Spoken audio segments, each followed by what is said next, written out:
I talk a lot on this channel about playing games intentionally, slowing down, taking your time, actually being present in these worlds instead of just blasting right through them. And for me, there's nothing more intentional than sitting down and creating a character. As much as I love a good adventure game, a good just plug in and tune out kind of experience, ever since I was a kid, my face would just light up the moment I saw a character creation screen. I don't exactly know what it is about it, but something about the game giving me the space to add a little bit of my own creativity to the experience just gives me a joy like nothing else. Making a character nudges you to pay attention to details most of us would usually sprint right past. You feel the world differently when you're building someone who belongs to it. And somewhere along the way, that simple slider menu stops being just that, and it starts becoming a doorway into the story you want to tell. Hey guys, I'm Strider, and welcome to the channel. And before we dive in, let me know in the comments what your favorite character you've ever created was. In this video, I'm going to walk you through why I roleplay, the mindset shift that opens the door to a deeper, more meaningful experience, how to learn just enough lore for your character, and when to forget lore your character wouldn't know, how to create a compelling backstory, how to bring that story into gameplay decisions, and some specific examples that I've made for certain games that you can use as a jumping off point. So grab your favorite drink, settle in, and let's talk about the art of role-playing. I like to think of character creation as a campfire. You don't start by building the whole thing at once.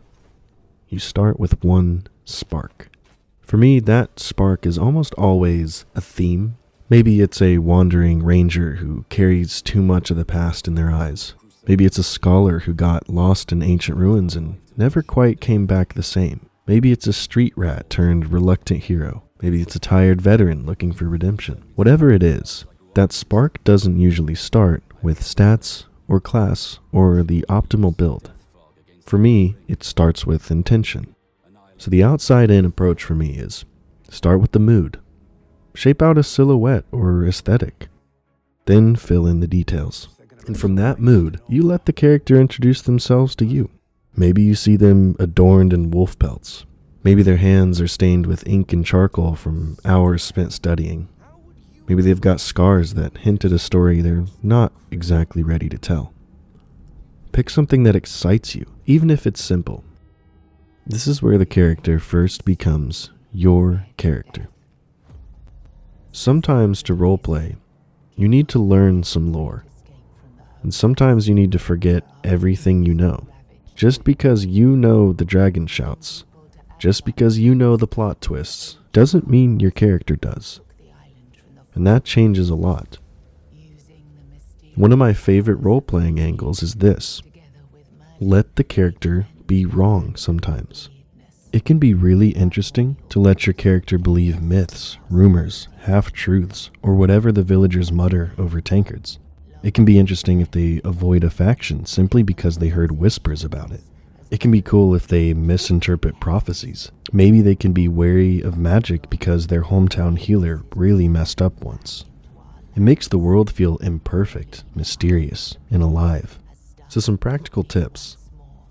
Only learn enough lore for the region your character grew up in. Don't read every wiki page unless they'd realistically know it. And here's a big one. Let your character discover story beats naturally.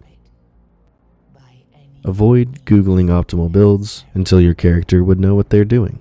And this part is important to me. An interesting character should have blind spots, limitations, places where their knowledge ends and curiosity begins. That's where a lot of the magic can lie. So now let's talk about building a life before the first quest. When I'm creating a backstory, I like to ask myself 3 simple questions. Where did they come from? What was the defining event? And what do they want right now? Right now is important. Not what they want at level 50 or what their ultimate destiny is, just what do they want in this moment before the game begins? Maybe it's to find a lost friend, to earn companionship amongst a guild, to run from something, to redeem something. to learn something, or maybe even just to forget. Then write down 2-3 sentences. That's it. That's enough. You're good. You've got the emotional jumping off point. So now let's talk about the part that scares most people off of role-playing. Actually playing the character, making decisions as them and staying in their head. Because it's one thing to create a character and another to listen to them. So let's break down how to do this comfortably without getting overwhelmed. You don't need to act and you don't need to perform, you just need a compass. I usually start with something like an alignment chart. You don't necessarily have to pick lawful good or chaotic neutral, but just ask yourself, does my character follow the rules? Do they break them? Do they help people? Do they help only the people they care about? Do they look after themselves first? That alone gives you a foundation. Some examples could be a wandering ranger who distrusts authority would be neutral good. A scholar obsessed with forbidden knowledge would be true neutral leaning into unsure. A rogue who steals but never from the poor would be chaotic good. A veteran with a code of honor would lean lawful neutral or lawful good. Or a cursed exile who sees kindness as a weakness would be chaotic neutral. This can give you a directional arrow you'll point to when making hard choices, and it helps you not only make the choices that you yourself would make. I also like to pick a couple principles that my character lives by. This is the core of their worldview. Maybe it's protect the weak, never trust a mage, curiosity comes before safety, avoid violence if possible, no deal with demons is ever worth the cost, or the truth should always be uncovered. When you're faced with a quest decision, look back at the ones you picked. If the decision contradicts all three, your character wouldn't do it. This keeps you in character without needing a flowchart taped to your monitor.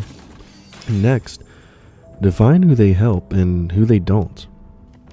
Your character doesn't always need to be the customer service rep of the world they live in. They don't need to help everyone. They don't care about every problem. That's how every character can start to bleed into the next. Think about what kind of people earn their sympathy. What kind of people earn their suspicion? What groups or factions would they outright avoid? Who would they follow into danger without question? Suddenly the world becomes a map of yes, no, and not my problem. And I think this can really help steer you in the right direction. When animals die, afraid to food. Another thing to figure out is some emotional triggers. Every good character has these emotional buttons.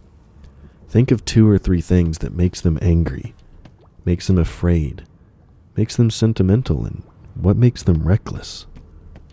Some examples could be they freeze up around necromancy. They get angry when they see someone is bullied. They become reckless around ancient knowledge. They can't say no to someone grieving, or they distrust anyone with power. This gives texture to your decisions. Not every choice is logical. Some are emotional. And for me, that's where a lot of the most memorable storytelling happens. I'll see sides of the game I never thought possible. I also use a method of, would this make a good journal entry?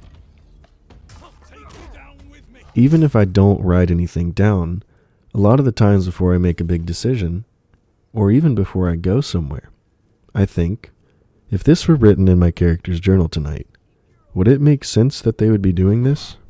If yes, do it. If no, don't. If maybe, follow the more interesting option. This keeps you immersed, reflective, and honest to your character's inner voice. Plus, it's a great excuse to keep an actual character journal if you want to. Another thing to think about is, do you want to let your character change? Your character doesn't have to be locked into the person that they start as. If a traumatic questline shakes them, let them shift. If they discover a truth that challenges their worldview, let that compass wobble. People change when life hits them. Let your character do the same. This is how you get genuine roleplay arcs instead of Dragonborn number 42 who loves bows and elves. So tying it all together, how do you make moment-to-moment decisions without getting overburdened with what to choose? Here's a practical checklist I like to keep. When a quest pops up or a dialogue choice appears, I ask myself, what are my character's principles? What emotional triggers are in play? Who's asking for help? What does my character stand to gain or lose? Will they realistically know enough to make an informed choice, or would this deepen their story? If you're still unsure, flip a coin and let the character's most dominant trait decide. Pick the messier option. Follow the path that feels different from how you personally would respond. And sometimes that's where the most interesting stories lie, when you're not playing yourself. To me, one of the most beautiful things about role-playing is how it forces you to slow down. When you're living in the choices of your character, the game stops being a checklist. It stops being, I need to hit level 50, I need to finish the quest, I need to get the best gear. Instead, as corny as it sounds, it becomes about the journey. Every walk through a forest, every conversation in a tavern, every misstep along the road has weight. Every moment is meaningful because it belongs to the story you're creating. Role-playing turns games into experiences where your actions matter, not because they unlock achievements, but because they reveal your character. And in turn, reveal something about the world. It makes you pause to ask, why am I here? Why does this person matter to the person I'm playing? What does it mean to be this character in this world? And when you do this, the game slows down in the best way possible. You stop racing towards the next objective, you stop worrying about the optimal path, and you start thinking, you start observing. You start living in the space between the quests. And honestly, role-playing is what introduced me to intentional gaming. It reminds me of why I fell in love with these worlds in the first place. It wasn't just to finish and beat them, it was to inhabit them for a while, to wander, to wonder, to create a story that is yours and yours alone. And lastly, I'll give you some tools and resources for inspiration. A great source is always the video games wikis, and this isn't to try and memorize all the facts you can, but just to learn enough to find a character origin, choose a homeland and culture, to understand some of the initial lore, and to just get a sense of the general factions. Another fun thing I like to do is to make a music playlist.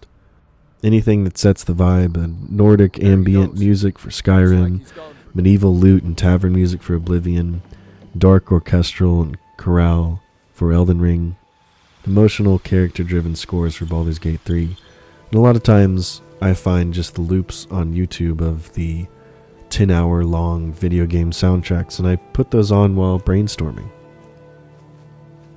For me, it really helps to write down some of these things too, and this doesn't mean you need a physical notebook, but even just the Notes app. And this doesn't have to be a big comprehensive journal where you write every single little thing your character does or will do, but just jotting down some ideas can really help you steer the ship. And then you can use visual inspiration too, looking at concept art, looking at movie characters, looking at screenshots of armor and character design can really help you to get inspiration for a character. So to wrap it all up, to me, role-playing isn't just about acting or pretending, it's about being intentional. It's about taking a game you've played 100 times and letting it feel new again because you're seeing it through someone else's eyes. It's about slowing down, being present, listening to the world and letting a character grow. And the magic of it is simple. You'll start a new playthrough meaning to just test out a character idea. And suddenly you've made a memory. A story that sticks with you years later. And to me, that's what role-playing really is. So if something sparked in your chest while listening to this, if a little ember of creativity lit up, then go make a character. Just start. Start with a spark, a name, and see where that story takes you. Thank you guys so much for watching another video. I hope you guys enjoyed this one. If you make a character using any of these ideas, or if you use some of the rules we laid out today, let me know in the comments. I'd love to hear what kind of characters you're going to set out and make. If you guys enjoyed this video, leave a like. It really helps the channel more than you know. And if you want to see more of this kind of content, consider subscribing. Also, if you see the little red circle around my name, that means I'm live. So if you want to come hang out, chat about lore, ask me any questions, and just hang out with a really nice community, come hang out. We'd love to have you. My stream schedule is Monday. We're playing through Mass Effect 2. Wednesday, we have recently started playing Red Dead Redemption 1. And Friday, we play Skyrim. Also, if you want to join a growing community of like-minded gamers where we talk about our characters, talk about just what we're doing in life, share food, pets, etc., come hang out in the Discord. Link will be in the description and it's always under my channel name. So if you want to hang out off stream and away from these videos and with some really cool people, we'd love to have you. But all that to say, thank you for watching, take care of yourselves, and as always, happy adventuring.